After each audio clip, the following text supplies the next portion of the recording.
7-year-old Angel Namuli is in primary 2. She lives in one of the suburbs of Kampala, Uganda's capital. Every night before going to bed, Angel has to do her homework with support from her mother. And fortunately, electricity supply is very unreliable because of the power rationing system due to the insufficient supply from the national grid.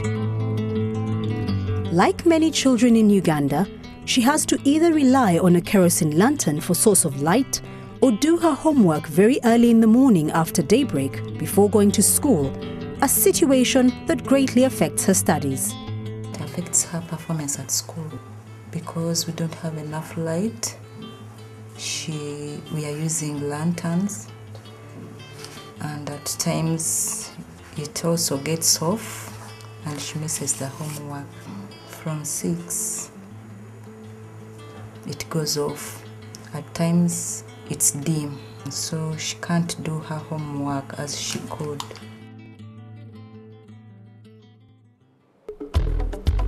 Uganda Clays, the largest manufacturers of baked clay building products in Uganda.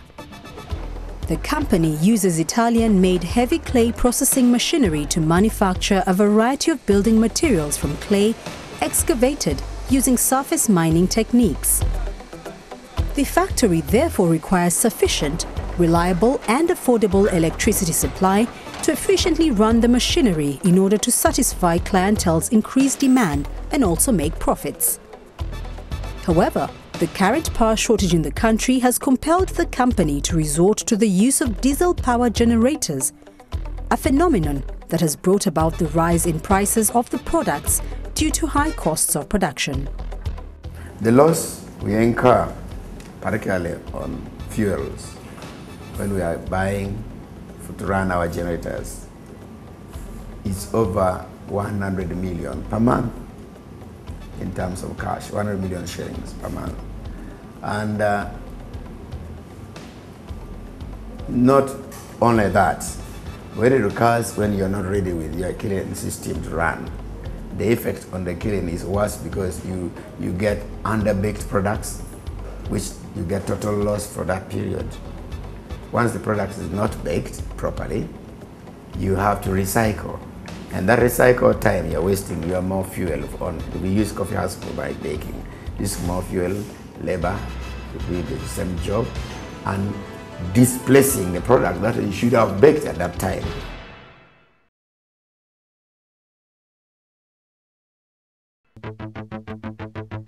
Energy, a key component for economic growth. Like many countries in Africa, Uganda's energy needs are very high, and the electricity demand is growing at a very fast rate, estimated at 7% per annum. Currently, Uganda's electricity supply is half the country's requirements to sustain the economy, considering the country's industrial growth estimated at 5.3%. Presently, more than half of Uganda's power is generated at the Owen Falls Dam, the largest in the country. For a long time, no power plants were being developed. Basically, since the first power plant was put in place in 1954, at least every 15 years, new power plants should have been developed. So we had a huge deficit of power in the country. By the 1990s, Uganda's growing stability attracted increased investment, and that meant increase in demand for more energy. Although a new powerhouse was constructed in 1999 as an extension to the existing dam to provide additional 200 megawatts, it could not provide a permanent solution. Now, with the additional 200 megawatts coming from Owen Falls extension, then we went up to 380 megawatts in 2003 or so. So basically, that was the power sector, a small power sector in its nature, without substantial increments over a period of time.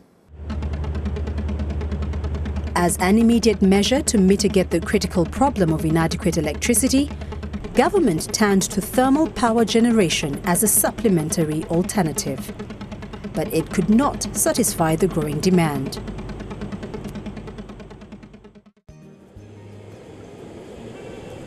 Hydropower generation offers not only reliable but also a clean and environmentally friendly alternative.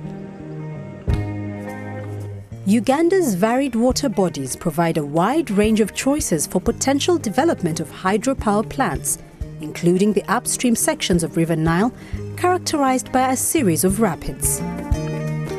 Bujagali hydropower project was chosen, studied and looked at as the least cost site.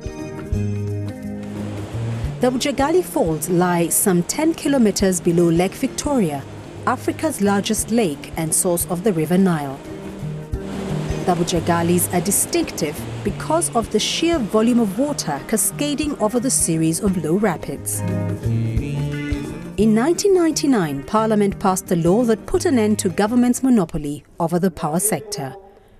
This provided an opening to the private sector to invest in large-scale power generation, transmission and distribution.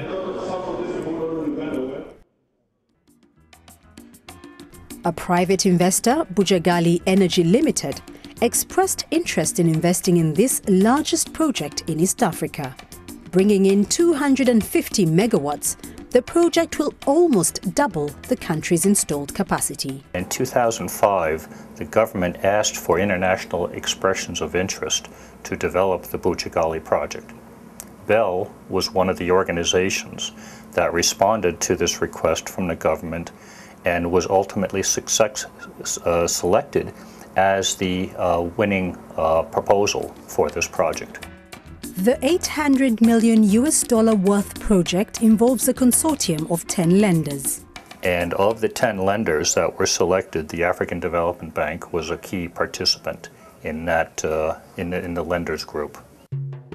The African Development Bank mobilizes resources for the continent's economic and social development by financing public and private operations.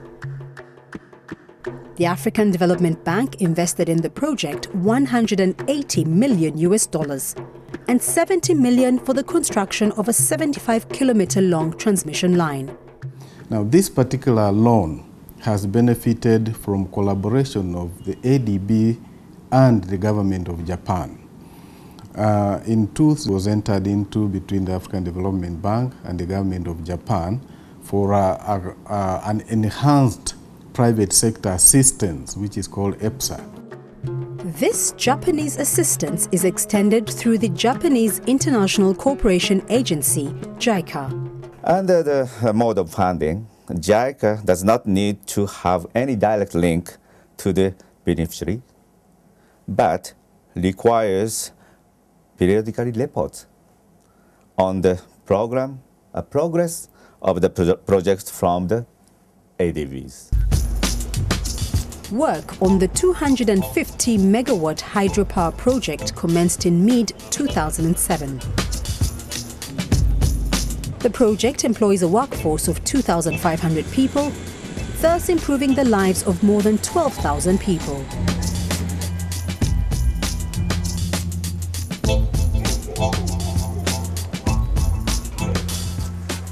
The 52-year-old Masa Yafesi is an ex-employee of Bujagali hydropower project.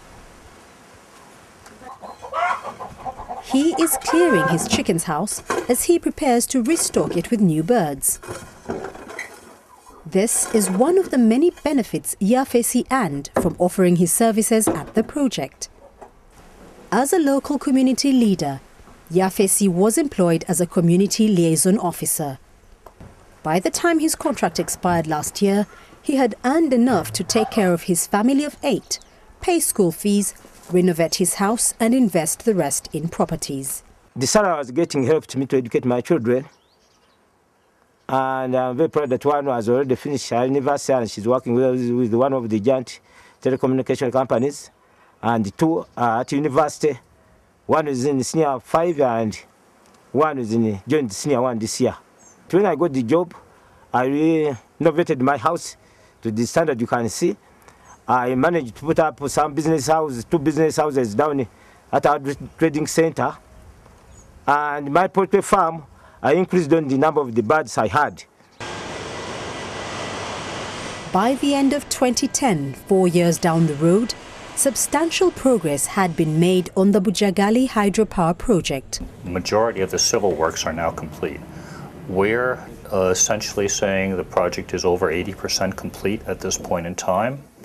We have a target completion date of April of 2012, and we're targeting first generation in fourth quarter of this year. So within 8-9 months from now, we'll start seeing the first energy coming from Bujagali. Phase 1 of the project involved diversion of Nile River. At completion of the diversion, the Nile River will entirely flow through the Bujagali spillway gates.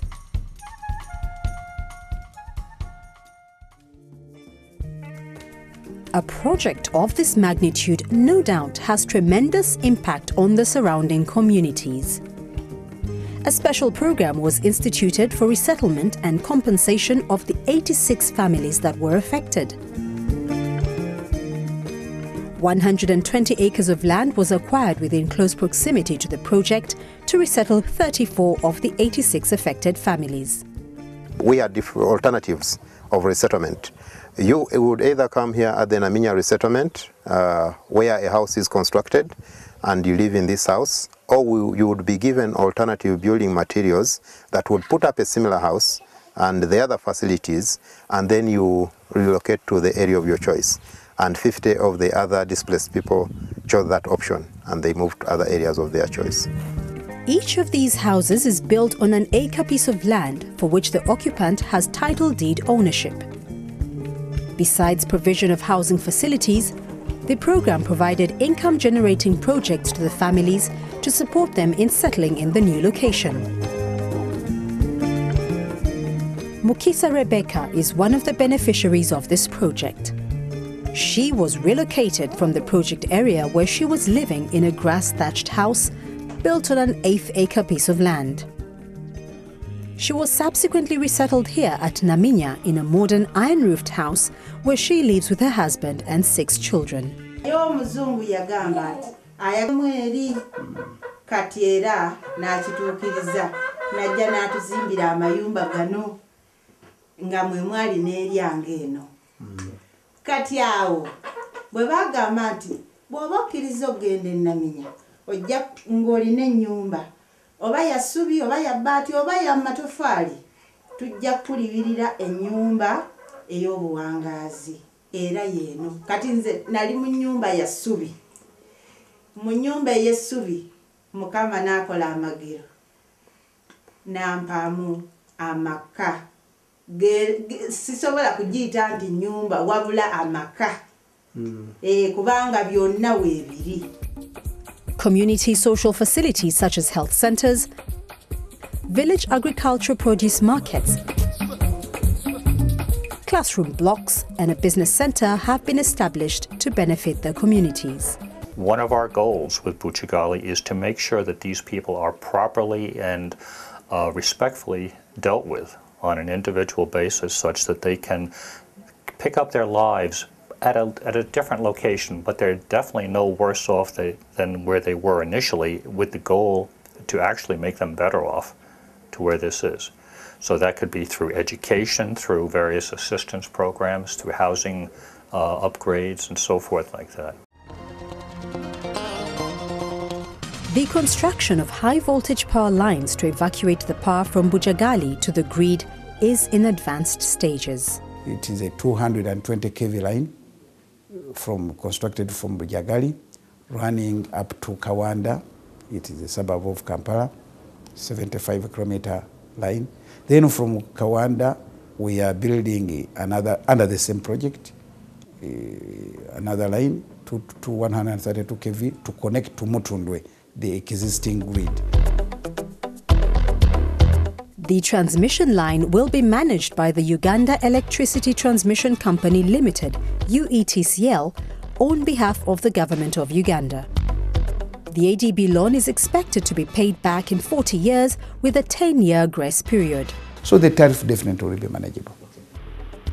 Because of the critical need for energy increment, Uganda government attaches a lot of importance to the Bujagali hydropower project and ranks it among the country's top potential economic stimulant projects.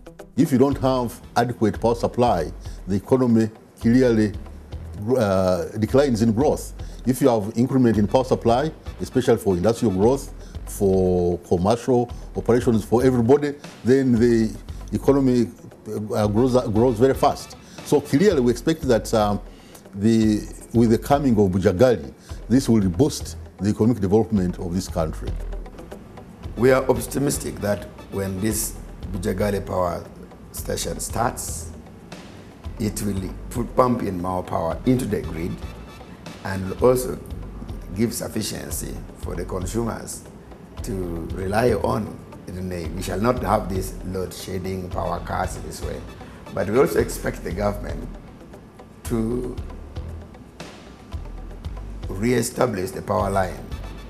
If the power lines are not renovated, it remains the same old system, then there's no solution for this. We expect to get more power so that NGO does her homework without interruption. Hope we shall get good performance.